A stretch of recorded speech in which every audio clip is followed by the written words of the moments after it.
Bueno, lo primero quería dar las gracias al Instituto Tecnológico Hotelero por organizar este debate que nos va a permitir hablar de algo tan importante como es la innovación y la colaboración para que haya progreso, ¿no?, en el sector del turismo. Como todos sabemos, es un sector que es uno de los motores económicos de este país. Y durante los últimos 2 años, después de la pandemia, ha demostrado una capacidad de crecimiento y de, pues no sé si diría de reconversión, ¿no?, impresionante. Para hablar de todo esto, bueno, ya os han presentado, pero os vuelvo a presentar. Está aquí Natalia Bayona, que es directora de Innovación, Educación e Inversiones de la OMT, Fernando Herrero, que es director general de Innovación y Emprendimiento del Ayuntamiento de Madrid, Ignacio de las Cuevas, que es director de Partenariados Globales y gerente del Centro de Excelencia en Innovación Turística de Eurecat, y Hugo Palomar, que es cofundador de Blue Voyager Ventures. Muchas gracias a todos por estar aquí. Yo quería empezar preguntando algo pues que puede parecer un poco básico, dado que es prácticamente el título del debate, ¿no? Pero quería preguntaros cuál creéis que es la clave para que esta colaboración público-privada funcione y permita el progreso en el sector del turismo. No sé cómo... Que tú digas. Como vosotros veáis. Bueno, yo creo que para que haya una colaboración público-privada, lo que tiene que haber es un ecosistema que permita la iniciativa, y en este caso, pues bueno, pues podemos debatir que a veces, depende de los colores del gobierno, ayuda más o menos, y luego evidentemente que haya un capital dispuesto a arriesgar. En nuestro caso, por ejemplo, desde Blue Voyager, pues bueno, somos una pequeña empresa que nos dedicamos a invertir en fases iniciales en startups de travel, pero que es muy importante para que nosotros luego esto funcione, que la administración pública ayude y complemente estas iniciativas. Bueno, por complementar lo que has dicho, efectivamente, yo creo que en cuanto a en general en la colaboración público-privada, una cosa que hay que tener muy claro, que hay que buscar, es ser consciente de los incentivos que tiene cada uno de los dos colaboradores. La administración tiene unos objetivos y el sector privado tiene otros, y hay que alinearlos. Hay que ser consciente de que al sector privado le tiene que ir bien, tiene que sacar beneficios, y hay que ser consciente de que ese proyecto a la administración le tiene que reportar también unos beneficios. En general se plantea más beneficios que se enfoquen a la sociedad, pero hay que buscar esos objetivos que sean comunes para los dos. En el caso del turismo está muy claro, porque el movimiento de personas pues beneficia tanto al sector privado, al relacionado con el turismo, y por supuesto siempre a las administraciones. El movimiento de personas ya se ha visto desde hace mucho que reporta muchos beneficios a cualquier sociedad.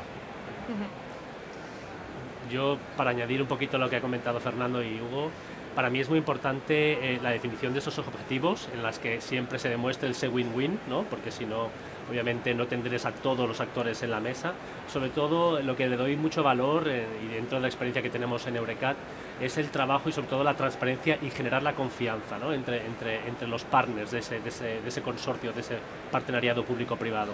Se demuestra, ¿no?, que en épocas sobre todo de vacas gordas, ¿no?, el que todo va bien, de prosperidad, pues a veces no miras tanto a lo que está haciendo el vecino. El momento que las cosas empiezan a ir mal, en momentos difíciles, es cuando realmente el esfuerzo y la colaboración, la compartición de datos, la compartición de información, es cuando yo creo que es más valorada, y es ahí, creo, cuando si realmente pones sobre la mesa un plan en el que todo esté muy claro, todo se crea una transparencia, en el que la persona que lo promueve genere una confianza entre los actores, y en el que se define un objetivo en el que todo el mundo gane, ahí es cuando realmente ya empiezas a mover un poquito y a generar, pues eso, movimiento y actividad, ¿no? No sé qué opinas tú, Natalia, que al final, bueno, también estás precisamente centrada en fomentar esta colaboración, ¿no? Sí, yo creo que lo más importante son los incentivos.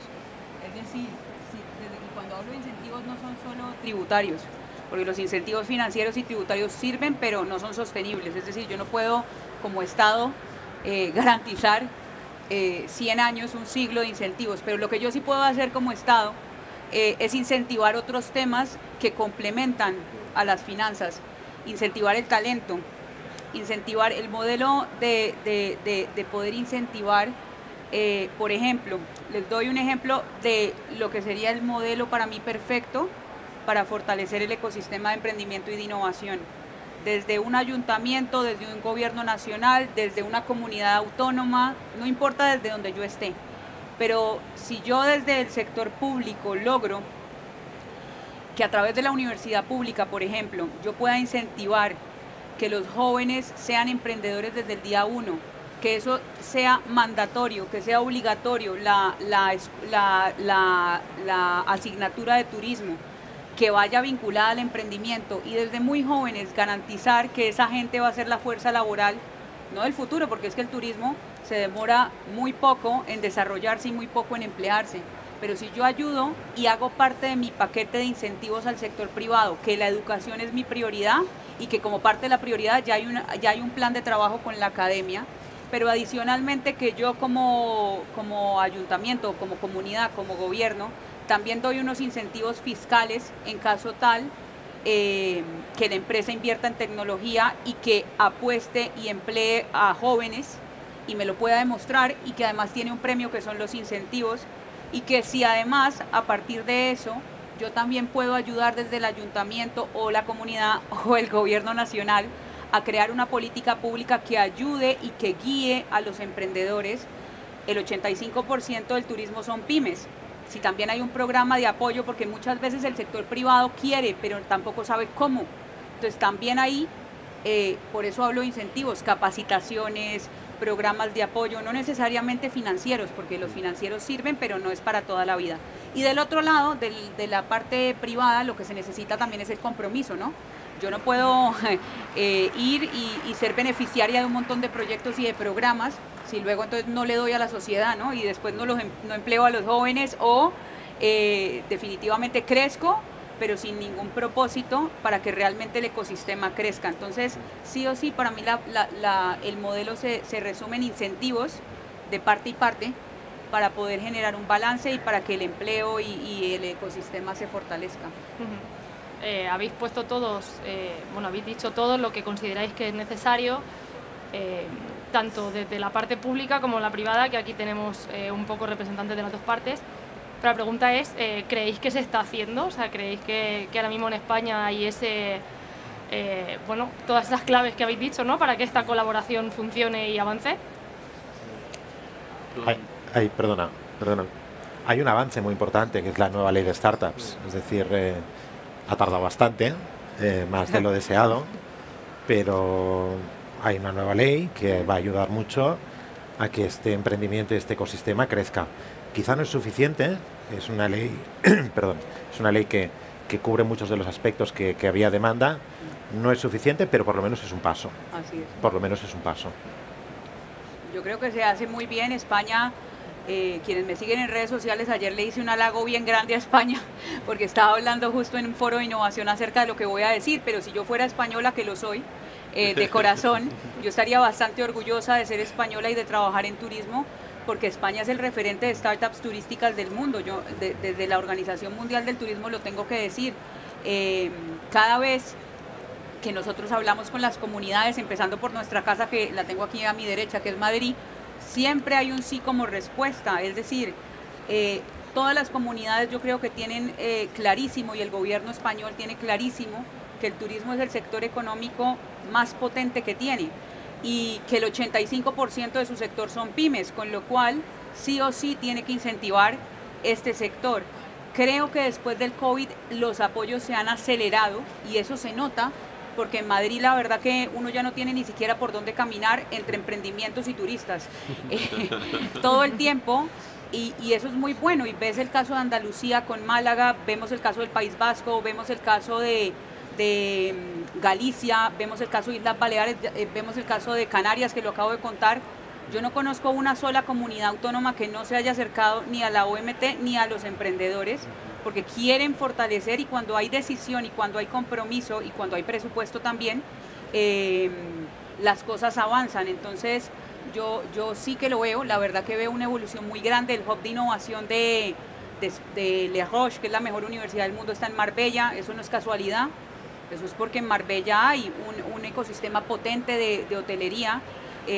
Vemos cómo los empresarios de Baleares se han unido entre ellos y han creado un think tank de turismo para crear innovación y tecnología y sostenibilidad en Baleares.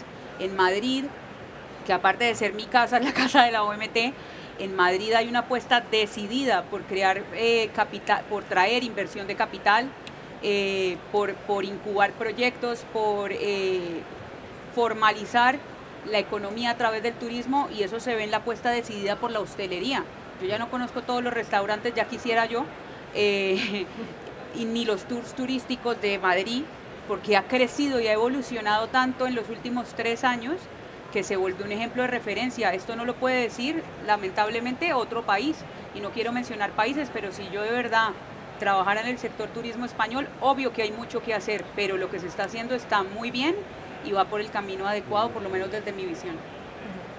Sí, y un poco, es verdad que en Madrid, como dices, o te topas con un turista o te topas con un emprendedor. Siguiendo con eso, buscamos casi que no haya diferencia entre quién es emprendedor y quién es turista. Cada vez yo creo que el mundo de los viajes y el mundo del trabajo y del turismo está más, y del ocio, del trabajo y del ocio está más mezclado, y es por eso por lo que una de las cosas en donde estamos haciendo mucho hincapié en Madrid es atraer a todo tipo de viajeros, a viajeros que vienen solamente por ocio, o ya sea deportivo, cultural o de otro tipo, pero también a viajeros que mezclan ese ocio con ese negocio, estos famosos nómadas digitales que les llaman, ¿no? Esta gente que busca un sitio para trabajar, pero además que ese sitio les ofrezca una calidad de vida que sea digna de su ocio, ¿no? Y en ese sentido tenemos un ejemplo de colaboración público-privada muy interesante con una empresa, con Airbnb, que bueno, pues se dedica un poco a alojamientos.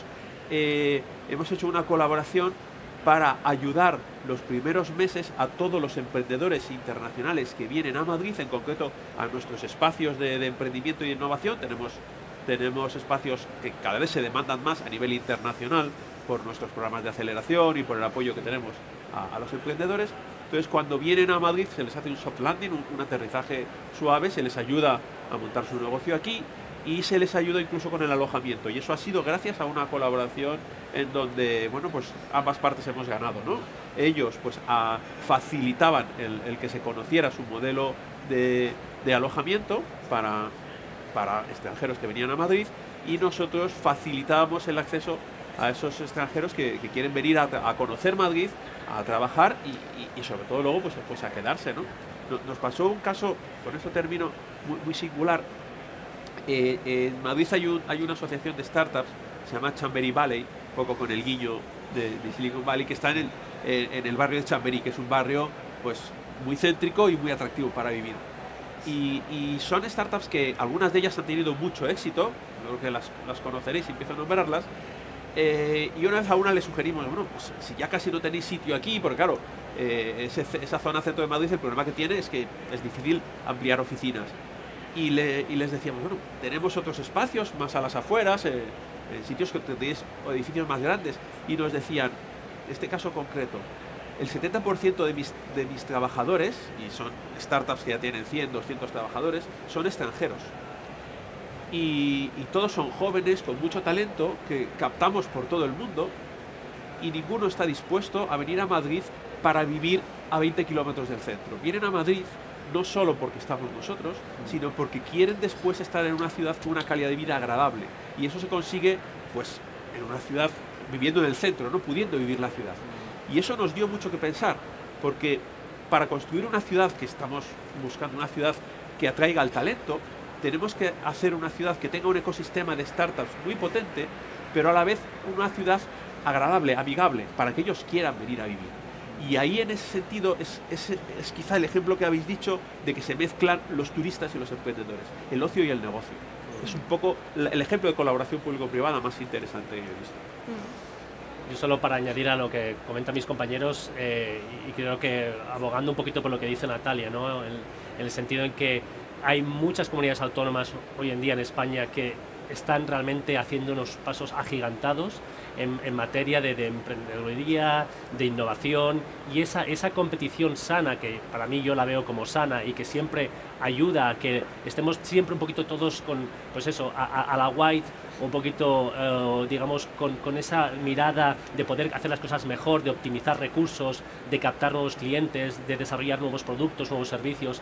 Eso es lo que creo que a nivel del Estado español está siendo muy beneficiosa, ¿no? Porque realmente pues había comunidades que quizá destacaban más, pero ahora mismo están habiendo, y creo que nos estamos poniendo todos a otro nivel, ¿no? En cuanto a comunidades autónomas se refiere, y eso yo creo que en el conjunto del Estado español creo que nos beneficia, ¿no? De poder realmente aprender de los errores de los demás, de colaborar incluso, pues por ejemplo, con los proyectos que ahora mismo tenemos, ¿no? Las convocatorias que hay a nivel español, con las experiencias, ¿no? Esta convocatoria que ya se ha dado una primera convocatoria y que estamos a la espera de que salga una segunda, en la que realmente promueve la colaboración entre comunidades autónomas, todo este entrelazado de colaboraciones, de sinergias, yo creo que está siendo muy positiva y está haciendo que todos, realmente todos, en ese sentido, nadie se quede atrás, porque sabe que el que se queda atrás luego quizá le cueste demasiado ponerse al día. Está haciendo que todos realmente vayamos un poquito de la mano, ¿no? y hagamos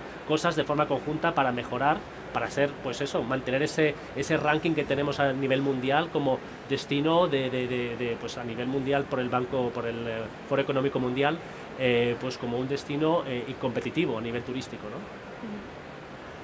No sé si quieres añadir algo. Bueno, yo centrándome un poquito más, estáis todos metidos en el sector de la innovación, ¿no? Viendo muy de cerca qué se está haciendo en el sector del turismo, por dónde están avanzando los emprendedores de los que tanto hablábamos antes. ¿Por dónde estáis viendo que va esta innovación? ¿En qué sectores se está centrando? ¿Hacia dónde va digamos, la innovación en el turismo? No sé si quizá tú que estás muy... A ver, desde nuestro punto de vista como Blue Voyager, que nos dedicamos a invertir en empresas innovadoras en fase semilla, cada vez más están creciendo todos los modelos B2B SaaS, es decir, todos esos procesos análogos que existen en el turismo, poder digitalizarlos. Es un proceso de digitalización que aporta mucho beneficio porque estás mejorando muchos procesos y eficiencias, y cada vez menos hay menos innovación dedicada al B2C, ¿vale? Es decir, al business to consumer, el cual es muy extensivo en capital, es complicado. Hay grandes compañías a nivel mundial, quizá fue de las primeras innovaciones que aparecieron, GetYourGuide, Viator, Booking, etcétera, son grandes plataformas de B2C. Y ahora aparece mucha innovación de muchos procesos análogos, que hay miles dentro del sector del travel, es decir, desde agencias, desde hoteles, desde restaurantes.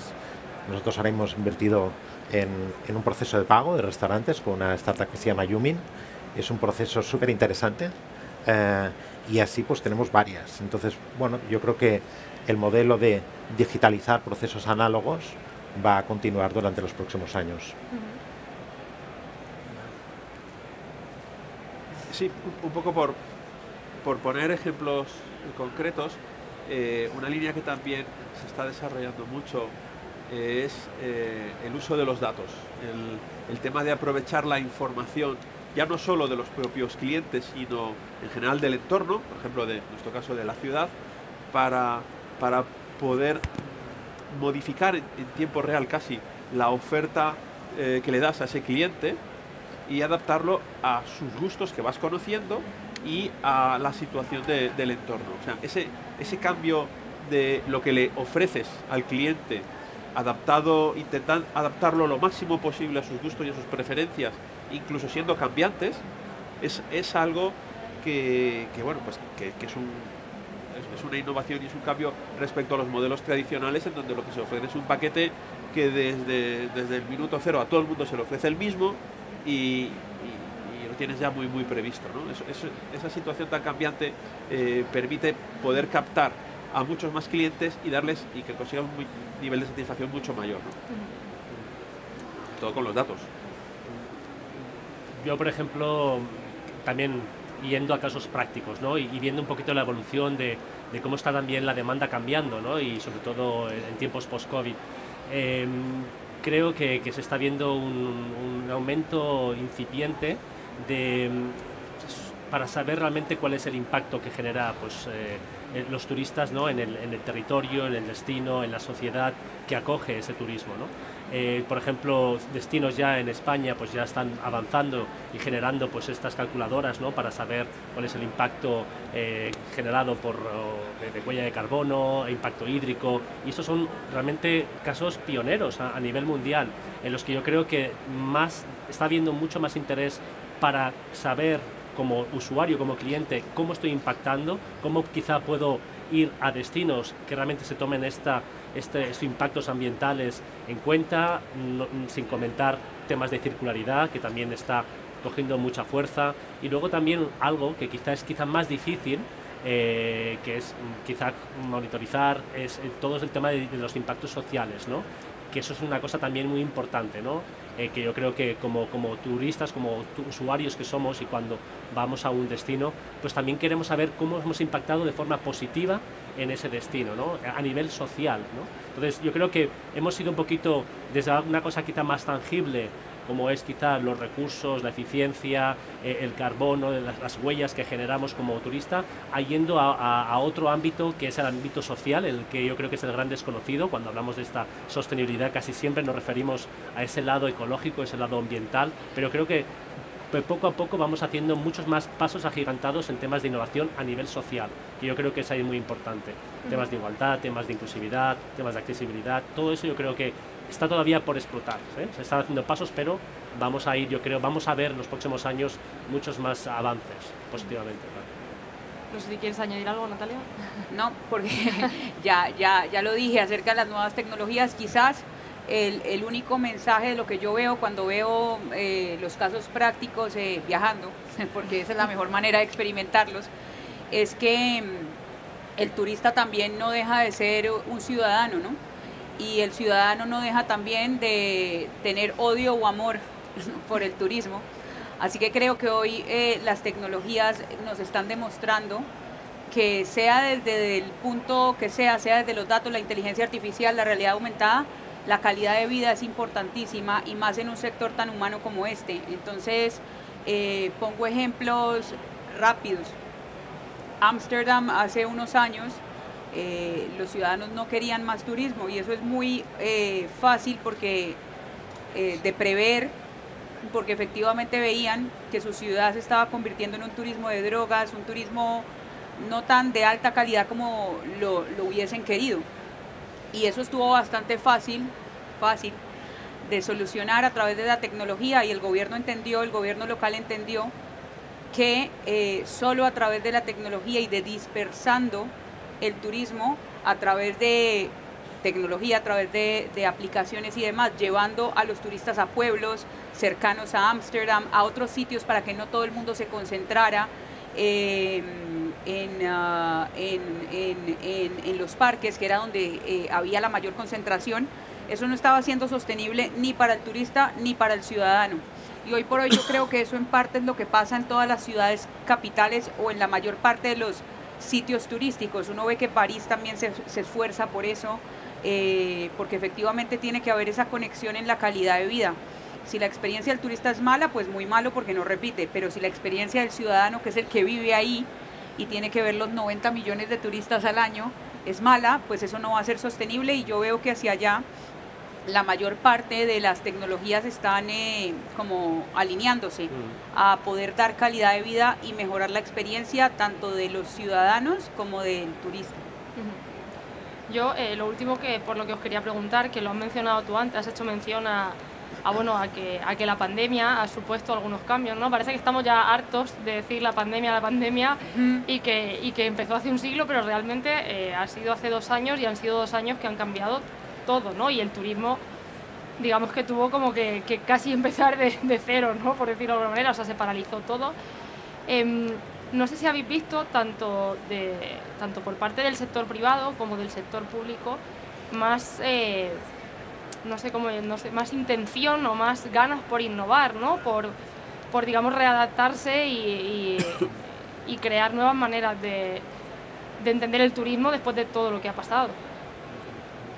intención yo creo que sí está y las cifras lo muestran, ¿no? Porque uno puede que aquí hablar y hablar y hablar, pero las cifras que yo mostraba lo demuestran y no son cifras de OMT, ¿no? Son cifras de institutos, de los bancos o de las instituciones financieras o de Crunchbase, que es el que reúne las cifras de inversión turística. Es el sector que por excelencia es el único eslabón que se mantuvo positivo durante la pandemia, la inversión en tecnología y en innovación. El año pasado fueron 42 billones. El antepasado y en tiempos de pandemia fueron 22 billones de dólares. Bueno, como lo dicen los europeos, miles de millones, 22.000 millones, 42.000 millones el año pasado. ¿Qué mejor cifra para poder sostener que la innovación y la tecnología está aquí? Ahora creo que el reto es sostenerla, es mantenerla y que los inversores sigan viendo en el turismo un sector de confianza y que sigan invirtiendo para que efectivamente el sector pueda seguir esa aceleración con la que viene. En nuestro caso, evidentemente que el sector del turismo es un sector que seguirá habiendo innovación constante, es un sector que puede crecer mucho la innovación. Recordemos que quizás la primera gran disrupción que existe en Internet fue Booking y fue en el sector turístico. A partir de aquí, bueno, se creó un gran ecosistema. Ha ayudado la pandemia, ha ayudado a que creo que todo el mundo también se ha parado a reflexionar, a pensar que, bueno, pues nadie podía haber previsto que de repente el turismo se parase. Y también a veces aparece como esta sensación de que cuando la gente se para, aparece una nueva innovación, aparece esa nueva manera de pensar cómo hacíamos las cosas, y esto se ha notado después de la pandemia. Aparecen modelos de negocio muy disruptivos y muchas ganas de que hacer crecer este negocio, que España es el líder y que, por ejemplo, también desde Cataluña, con también muy buenas escuelas como el CET, y constantemente creamos programas de innovación, y yo creo que será algo que continuará durante mucho tiempo. Y perdona que os interrumpa, pero bueno, habláis desde lo que dices, ¿no? Se han notado las ganas de seguir innovando, de intentar, de decir cómo estábamos haciendo las cosas antes como ahora. Lo habéis notado también por parte de, digamos, por la parte pública, ¿no? Por decirlo, ¿habéis notado más apoyo o más un haberse dado cuenta, ¿no?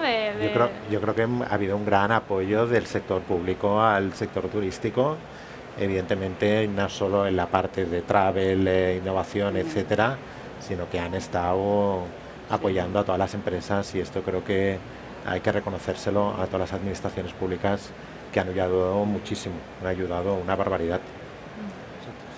Para citar también un caso, María, y aprovecho aquí pues para comentar un poquito lo que hicimos justo antes de que empezara la pandemia a nivel en Cataluña.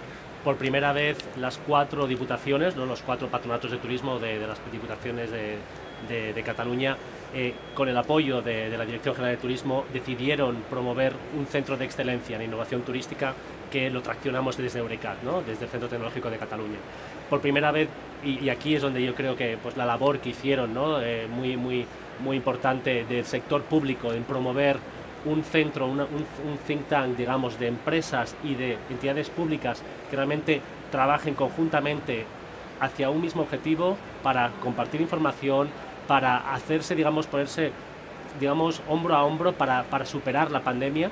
Yo creo que ha sido un ejemplo muy válido, ¿no? Y que realmente nos está dando resultados, porque a raíz de ese trabajo colaborativo pues hemos creado 2 grupos de trabajo, uno sobre gestión de datos, uno sobre gestión de talento, en la que no hay ningún tipo digamos, de fee, ¿no? de cuota para formar parte de este consorcio, de este grupo, de este conglomerado, y lo que realmente ha demostrado después de estos 2 años es que hay una gran voluntad por compartir información, hay una gran voluntad por hacer del territorio pues, más unido, que haya mejor comunicación entre los stakeholders, entre los partners, y realmente que de aquí podamos salir más refortalecidos, ¿no? Y que hagamos del destino, pues eso, el destino en este caso, porque los actores son todos o están todos representados a nivel catalán, realmente pues podamos realmente ir a promover a nivel pues internacional un destino que ha sabido aprender de los errores, que ha sabido aplicar la tecnología, ser innovador, sin dejar de ser humano, porque eso es uno de los mayores retos que a veces, ¿no? por esa, digamos, por ese aumento de tecnología podemos correr el riesgo de digamos que la experiencia turística sea demasiado digital y que eso, pues a según qué mercados, pues pueda ser un poquito un elemento en contra, ¿no? Porque ellos lo que están buscando, pues es eso, es ese lado más humano, ¿no?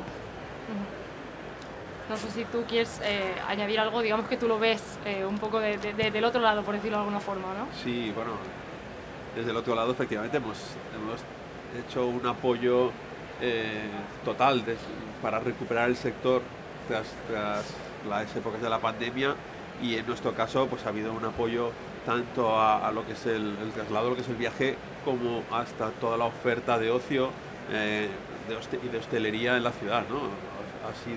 Ellos lo necesitaban porque fue tremendamente duro para ese sector, porque sí que fue un sector paralizado. Hubo algunos otros sectores, bueno, pues el sector de alimentación había que seguir comiendo, o algunos otros no. En fabricación incluso se mantuvieron algunas líneas, pero es que el turismo se paralizó, ¿no? Y la hostelería se paralizó de golpe. Entonces esa recuperación pues ha sido un esfuerzo de todos, pero las cifras, como bien dice Natalia, han demostrado que al final se ha convertido en una cosa que ha nacido en 2 o 3 generaciones. Antes no existía el turismo, es una cosa que lo vemos algo natural, pero antes no existía, y ahora ya es algo inherente al ser humano, ¿no? Otra cosa es qué pasará en el futuro cuando a lo mejor todos consigamos, un desideratum, vivir casi donde queramos, ¿no? Y desplazándonos continuamente. Entonces es probable que haya cada vez más población que viva en una mezcla de ocio y de negocio, ¿no? Una cosa, de hecho, cada vez seguramente a vosotros os ocurre es más difícil ese ocio o ese turismo de desconexión total. Cuando te vas sigues conectado con el portátil, sigues conectado, ya no existe esos 15 días que te tumbabas en la playa y ni siquiera encendías, no tenías teléfono, ¿no? Eso ha desaparecido también, ¿no? Y son nuevos modelos que van a venir. Bueno, digamos que es lo que hemos venido diciendo todo el debate, ¿no? Al final es innovar para adaptarnos precisamente a esos cambios de vida y del turismo. Creo que se nos ha acabado el tiempo, así que nada, daros las gracias otra vez a los 4 por participar y compartir todo vuestro conocimiento. Mil gracias. Gracias.